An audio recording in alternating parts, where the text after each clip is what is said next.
요양병원에서 일하는 의사가 남긴 글이 큰 화제입니다. 자신이 담당하던 할머니에 대한 내용이지만 죽음이라는 문 앞에서는 모두의 미래가 될 수 있다고 생각합니다. 요양병원에서 만난 할머니는 변덕스럽고 짜증이 많았다. 투정 부리는 일이 많고 음식을 흘리거나 시설 규칙을 안 따른다고 핀잔을 들으면 오히려 더 소리를 지르고 난리를 치는 노인이다. 양말이나 신발 한 짝을 항상 잃어버려 직원들에게 바보 취급을 당하기도 했다. 어느 날은 간호사가 휴가를 가서 혼자 진료를 보았다. 진료만 하기보다 친근하게 다가가고 싶어서 이런저런 말동무를 해드렸더니 본인 이야기를 하셨다. 할머님은 부모 형제 자매와 화목한 가정에서 지내다가 20살에 결혼하고 25살에 애를 낳았다고 했다. 30대엔 아이들 키운다고 정신이 없고 40대엔 애들을 독립시키고 남편과 함께 행복했다고 했다. 50대엔 손주들이 생겨서 갱년기를 극복하고 다시 한번 삶의 의미를 찾았다고 했다.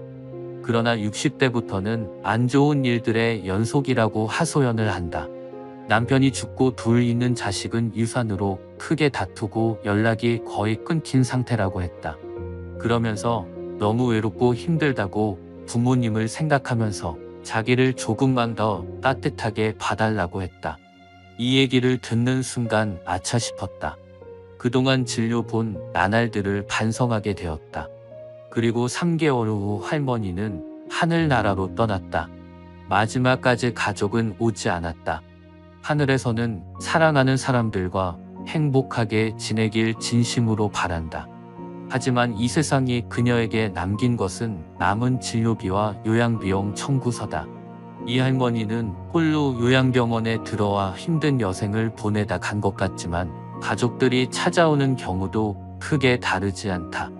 요양병원에 면회 와서 서 있는 가족의 위치를 보면 촌수가 바로 나온다. 침대 옆에 바싹 붙어 눈물 콧물 흘리면서 이것저것 챙기는 여자는 딸이다. 그 옆에 뻘쭘하게 서 있는 남자는 사위다. 문간쯤에 서서 먼 산 바라보고 있는 사내는 아들이다. 복도에서 휴대폰 만지작거리고 있는 여자는 며느리다. 요양병원에 장기 입원하고 있는 부모를 그래도 이따금씩 찾아와서 살뜰히 보살피며 준비해온 밥이며 반찬이며 떠먹이는 자식은 딸이다. 대개 아들놈들은 침대 모서리에 잠시 걸터 앉아 딸이 사다 놓은 음료수 하나 까먹고 이내 사라진다. 아들이 무슨 신주단지라도 되듯이 아들 원하며 금지옥력 키워놓은 벌을 늙어서 받는 것이다. 딸 하나 열아들 부럽지 않은 세상인 것은 그때는 몰랐다. 요양병원에서는 오늘도 우리의 미래가 될 많은 그들이 창살 없는 감옥에서 의미 없는 삶을 연명하며 희망 없는 하루하루를 보내고 있다. 그들도 자신의 말로가 이렇게 될 줄은 전혀 몰랐을 것이다. 자신과는 절대 상관없는 이야기라고 믿고 싶겠지만 그것은 희망사항이다. 결코 남의 이야기가 아니다. 우리는 나이가 들고 서서히 정신이 빠져나가면 어린애처럼 속이 없어지고 결국 원하던 원치 않던 자식이 있던 없던 마누라 남편이 있던 돈이 있던 없던 세상에서 지위가 높던 낮던 잘났던 못났던 모든 분들이 요양원이나 요양병원에서 생의 마지막을 보내게 된다. 그곳은 자기가 가고 싶다고 해서 갈 수 있는 곳도 아니다. 자식에게 떠밀려서 가는 곳이다. 자식들과 대화가 단절되기 시작하면 갈 곳은 그곳밖에 없다. 산 사람은 살아야 하니까. 두고 보면 안다. 그래도 어쩌랴. 내 정신을 가지고 사는 동안에라도 맛있는 것 먹고 가고 싶은 곳 가보고 보고 싶은 것 보고 하고 싶은 것 하면서 즐겁고 재미있게 살아야지. 기적 같은 세상을 그저 그렇게 보낼 수 없지 않겠는가. 최근에는 90세가 넘은 할아버지가 오셨다. 할아버지는 병이 너무 깊었다. 옆에서 할머니가 성경을 읽으며 지극정성으로 할아버지 곁을 지켰다. 아침 저녁으로 할아버지 가족들이 병실을 다녀갔다. 아버지가 이제는 못 일어나신다.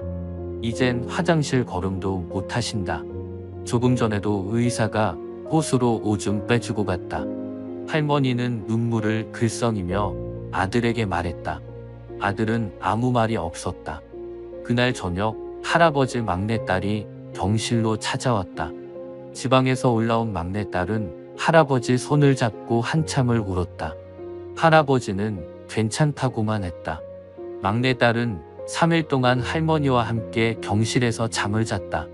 아빠, 나 이제 가봐야 하거든. 아빠하고 같이 있고 싶은데 그럴 수가 없어. 김서방 출근도 시켜야 하고 아이들 학교도 보내야 해. 그녀는 울먹이며 늙으신 아버지 가슴에 얼굴을 묻었다. 아빠, 옛날 일 기억나? 아빠하고 나하고 매일 들밭을 걸어서 학교 갔었잖아. 여름 장마 때면 아이들은 잔뜩 부른 개울물 앞에서 늘 아빠를 기다렸어. 감자처럼 작은 아이들은 한 명씩 가슴에 안아서 개울물을 건네줬지.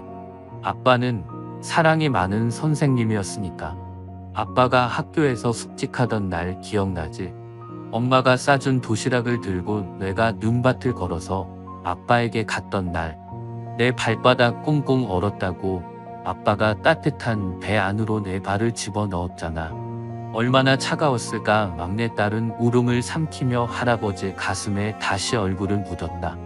딸의 울음소리에도 할아버지는 말없이 눈물만 흘렸다. 아빠, 나 이제 가야 돼. 꼭 다시 일어나야 돼, 아빠. 옆자리에서 있던 할머니가 막내딸의 손을 끌었다. 어여 가거라, 어여. 네 아버지 다 알아들으셨을 게다. 할머니는 막내딸을 데리고 병실 밖으로 나갔다. 잠시 후 할머니는 눈물을 닦으며 병실 안으로 들어왔다. 조금 전에 나간 아이가 우리 막내딸이라오. 아버지 사랑을 많이 받고 자랐지요.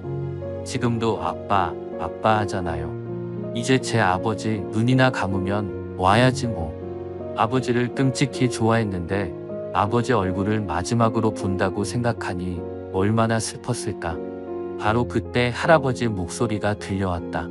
임자. 할아버지는 가쁜 숨을 몰아쉬며 일으켜 달라고 했다. 할머니와 나의 부축을 받으며 할아버지는 한 걸음 한 걸음 창가 쪽으로 걸어갔다. 할아버지는 힘겨운 숨을 고르며 창밖을 살폈다. 창문 밖 멀지 않는 곳에 정문 쪽으로 걸어가는 막내딸의 뒷모습이 보였다. 할아버지는 오른팔을 들었다. 딸의 뒷모습을 어루만지듯 할아버지는 유리창을 쓰다듬었다. 딸을 향해 마지막 인사를 하는 할아버지의 눈가로 눈물이 조용히 흘러내렸다. 할아버지와 딸은 결국 이날이 마지막이었다. 할아버지는 한 달 뒤 잠을 자다 돌아가셨기 때문이다. 할아버지의 마지막 날, 딸은 눈물을 흘리지 않았다. 더 이상 흐를 눈물이 남지 않았기 때문이다. 어떠신가요? 결국 인간은 누구나 자연의 섭리에 따라서 빈손으로 왔다가 빈손으로 자연의 품속으로 가는 것입니다. 사는 동안 즐기면서 살아야 합니다. 이 세상에서 가장 소중한 것이 건강입니다. 이 세상에서 가장 중요한 것이 마음입니다. 누구까지 건강하고 즐겁게 산 사람이 이 세상에서 가장 행복한 사람이며 가장 세상을 잘 살아온 사람입니다. 여러분들의 가정에 행운과 축복이 함께 하시고 사는 날까지 건강하고 행복한 삶이 되시기를 기원드립니다. 이상 철학저택이었습니다.